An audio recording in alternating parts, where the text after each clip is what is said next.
Welcome to this explainer. Today, we're doing a deep dive into the S&P 500, but with a really unique twist. We're going to be documenting a market cycle using a proprietary geometric system. So let's jump right in. So the system we're looking at is the Market DNA Edge model, and we're applying it to the S&P 500 index. You should really think of this session as a kind of public journal. We're simply documenting the model's journey in real time for verification purposes. All right, here we go. We're looking at the very start of a brand new cycle. According to the model, this is identified as SP500 underscore cycle 5 underscore phase 1. And just so we're all on the same page, this documentation is as of March 9th, 2026. And here it is.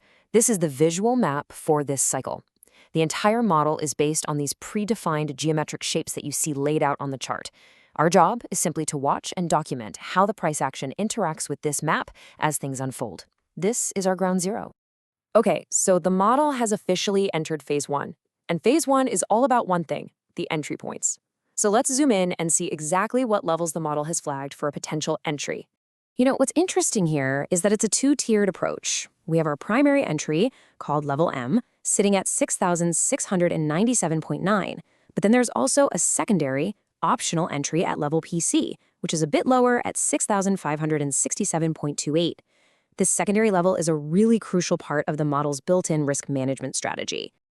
Speaking of risk management, let's get into the nitty-gritty of the plan. These parameters are all defined right at the beginning of the phase. They're basically the rule book for calculating the size of our hypothetical trades. So here are the core variables we're working with.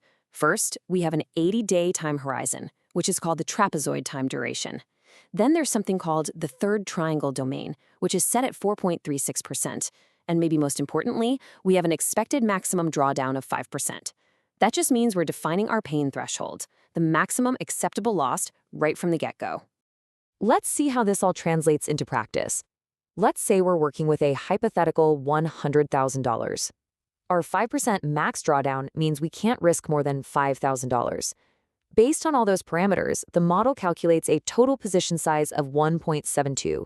Then, that gets split evenly between those two potential entry points, making each trade size 0.86. And this is really the key takeaway here. This slide lays out the exact formula.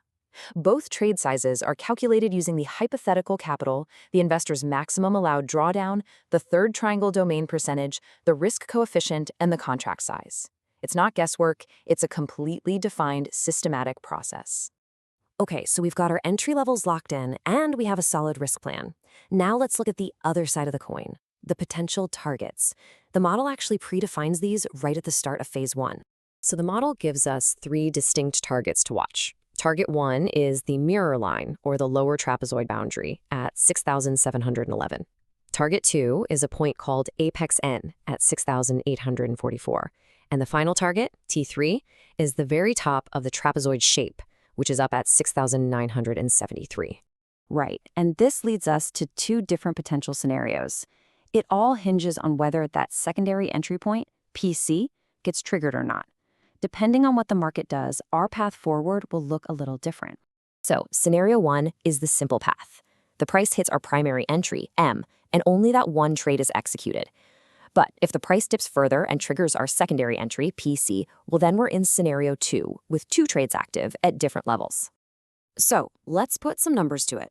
What would the profit look like in scenario 1? Well, if that single trade is executed and price reaches the final target, T3, the expected total profit based on our hypothetical capital is calculated at $2,366. In percentage terms, that's a 2.36% return on our hypothetical capital. Now, if you take that and annualize it over the 80-day time duration of the trapezoid, you're looking at an expected annualized return of 10.76%. But now let's look at scenario 2, which is if both entry points get hit. Suddenly, that expected total profit calculation jumps all the way up to $4,746. It pretty much doubles. And that translates to an expected return of 4.75%. Annualized, that's a whopping 21.67%. You can really see how that secondary entry point isn't just for risk management. It dramatically changes the potential outcome of the entire cycle. So there you have it, a complete blueprint for phase 1. The entries, the risk plan, and the potential targets are all laid out. But remember, this is only phase 1. The cycle is really just getting started. So what happens now? This brings us to the big question, right? We're in phase 1, so the logical next step should be phase 2, or is it? Well, not necessarily. According to the model's documentation, the path isn't always linear. We could follow the standard 1, 2, 3, 4 sequence, but there's also an alternative path, 1, 3, 2, 4. So at this point, we just have to navigate the market and observe what happens next. And finally, before we sign off, I absolutely have to go over the disclaimers. Please remember, this is for documentation and public verification only. It is not financial advice. The model prohibits leverage above 10, and you should never invest essential personal funds. Most importantly, any risk management must follow the model's instructions exactly. Thanks for joining me for this documentation.